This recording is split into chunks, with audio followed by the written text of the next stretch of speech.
السلام علیکم ناظرین، آج ندیم ملک نے شاہد خاقان کو بلا کر اس کی قائدین کی کلاس لی۔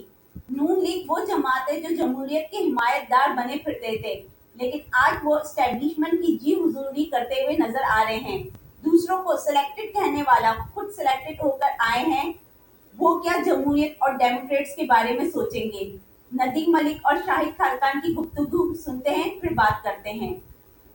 شہباز شریف اسٹیبلشمنٹ کو ہمیشہ بہت پسند رہے. ان کا خیال یہ تھا کہ بہت منتظم ہے اور جو اسٹیبلشمنٹ چاہتی ہے وہ کرنے کے لیے وہ سب کچھ کر گزریں گے. کچھ مثالیں اس کی ابھی جاتے جاتے انہوں نے قومی اسمبلی اور سینٹ کے اندر اس کی کر کے بھی دکھایا کہ یہ بات جو ان کا خیال ان کے متعلق تھا غلط نہیں تھا. اسٹیبلشمنٹ اگر چاہتی ہے کہ آرمی ایکٹ کے اندر امینڈمنٹ ہو جائے اور کسی کو کان خبر نہ ہو، وہ اس کام کے لیے شہباز صاحب نے راستہ ہموار کیا. وائلنٹ ایکسٹریمزم کچھ ایسے اس کے اندر چیزیں ڈالی گئیں جو سول لبرٹی سے متصادم ہے، تو شہباز صاحب کو اس کے اوپر اعتراض نہیں ہے. اسی طریقے سے آفیشیل سیکرٹ ایکٹ اگر چپ کر کے خاموشی سے جا کے قومی اسمبلی سے پاس ہو کے نکل کے سینٹ میں پہنچ جاتا ہے، شہباز صاحب اس پہ بھی خفا نہیں ہے. تو یہ جمہوریت کے تو وہ علم بردار نہیں ہو سکتے، لیکن اسٹیبلشمنٹ کے ساتھ جپھی ڈال کے رکھنے کے بیانیے کے وہ یقیناً علم بردار ہو سکتے ہیں، اور یہ کہتے ہوئے وہ گریز بھی نہیں کرتے. آج انہوں نے پبلکلی یہ سٹیٹمنٹ دی جو میں آپ کو سنوانا چاہوں گا. دکھائیے گا.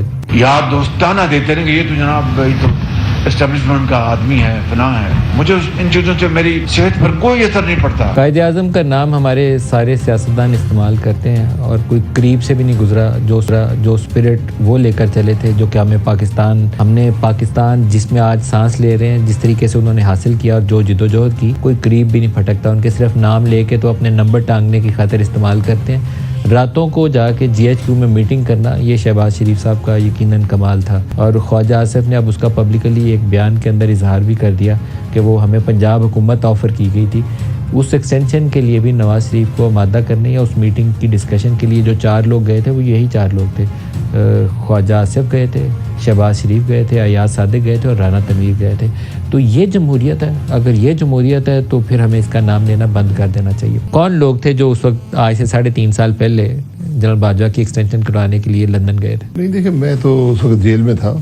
اس کا اظہار کسی نے بھی کھل کر نہیں کیا، کیونکہ وہاں پر ایک حلف لیا گیا تھا کہ ہم اس کو پبلک نہیں کریں گے. بہرحال وہ ہوا جی، وہ ہوا اور اس کا اثر ووٹ تمام جماعتوں نے دیا تھا. آپ کی جماعت نے بھی دی. اور جی، اور بوجھ مسلم لیگ نون نے اٹھایا ہے. ابھی بھی جو آپ بل پاس کر رہے ہیں نا، بوجھ آپ کے گلے پڑے گا. صرف انتظار کریں وقت کا، انشاءاللہ زیادہ وقت دور نہیں ہے. جس طریقے سے آپ قانون سازی کر رہے ہیں وقت ابھی بوجھ پڑے گا. لیکن ایک سوال، آپ کی جماعت نے جس طریقے سے قانون سازی کی ہے، ایک جمہوری سوچ کی عکاس تو نہیں ہے؟ شہباز صاحب تو اس کا آج پبلکلی کریڈٹ لے رہے ہیں، یہ تو ڈس کریڈٹ ہے. دیکھیں، یہ آخری دنوں میں اس طرح قانون سازی ہو جاتی ہے، اس کے اثرات منفی ہوتے ہیں، کیونکہ اس قانون پر بحث نہیں ہوتی، نہ اسمبلی کے اندر ہو پاتی ہے، نہ کمیٹیوں میں جاتا ہے، نہ پبلک ڈیبیٹ ہوتی ہے. تو اس سے یہ قانون نہ اثر پکڑ سکتے ہیں، نہ کچھ ڈیلیور کر سکتے ہیں جو بھی مقصد ہو، اور اس سے حکومت کی سبکی ہوتی ہے.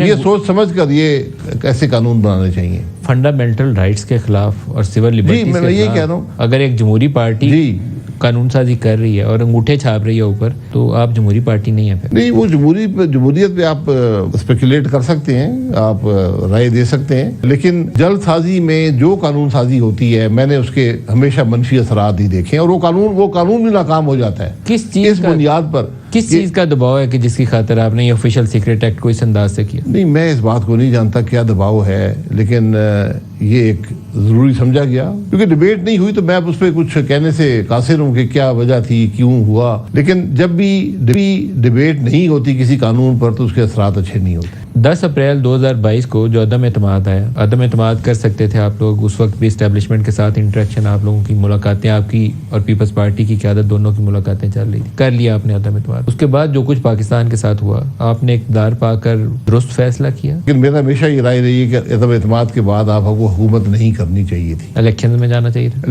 چاہیے تھا. بہرحال وہ فیصلہ نہیں ہوا. اب اس کا بوجھ ہم پر ہے، اس میں کوئی شبہ نہیں ہے. پچھلے جو 16 مہینے گزرے ہیں اس نے مسلم لیگ کی جو الیکٹورل پالیٹکس ہے اس کو بہت نقصان پہنچایا ہے. پنجاب میں بہت تباہی پھر گئی. سیاسی طور پر یہ ایک بہت بڑا بوجھ ہے مسلم لیگ نون کی. 8 دفعہ شاید شہریار افریدی ضمانت اور پکڑا گیا. 8 ہی دفعہ اس کی ہوئی ہے علی محمد خان کی ابھی بڑی مشکل سے اس کی بیل ہوئی ہے، پھر نہ آپ اٹھا لیں. ڈاکٹر یاسمین راشد جس طریقے سے ضمانت ہوتی ہے پھر پکڑی جاتی ہے، اسی طرح کچھ اور بھی ان کے لوگ ہیں. یہ طریقہ کار صحیح نہیں ہے.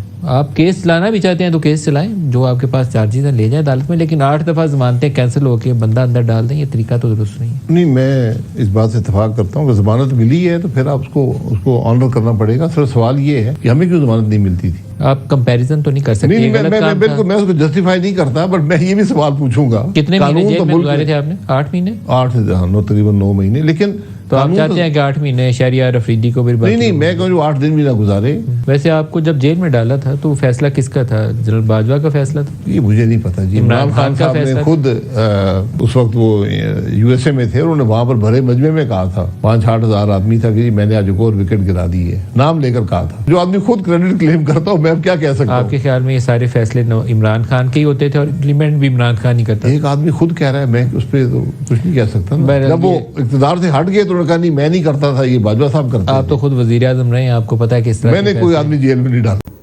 ناظرین، جو لوگ اسٹیبلشمنٹ کی مداخلت کو جمہوریت کے لیے خطرہ سمجھتے تھے، آج وہ کھل کر ان کی حمایت کرتے ہوئے اور محبت کا اظہار کرتے ہوئے نظر آ رہے ہیں، کیونکہ آج وہ انہی کی وجہ سے حکمران بنے بیٹھے ہیں. حکمران تو آپ بن گئے جناب، لیکن اب تھوڑا سا ٹائم عوام کے لیے بھی نکال لیں. پیٹرول کی قیمت میں اضافہ اور بجلی کے بل عوام کی راتوں کی نیند اڑا رہی ہے. جناب، آپ تو عوام کو مہنگائی کا عذاب سے نکالنے آئے تھے، مگر آپ مزید قہر بن کے ٹوٹے ہیں عوام پہ. اگر آپ کو فرصت مل گئی ہے چاپلوسی سے تو چند نظر ہم غریب عوام پہ بھی ڈال دیں. ناظرین، آپ کی کیا رائے ہے؟ پی ڈی ایم کی حکومت آنے سے عوام کے لیے آسانیاں پیدا ہوئی ہے یا مشکلات میں اضافہ ہوا ہے؟ اپنی رائے کمنٹس باکس میں ضرور بتائے گا، میں اس کی رپلائی کروں گی. اللہ حافظ.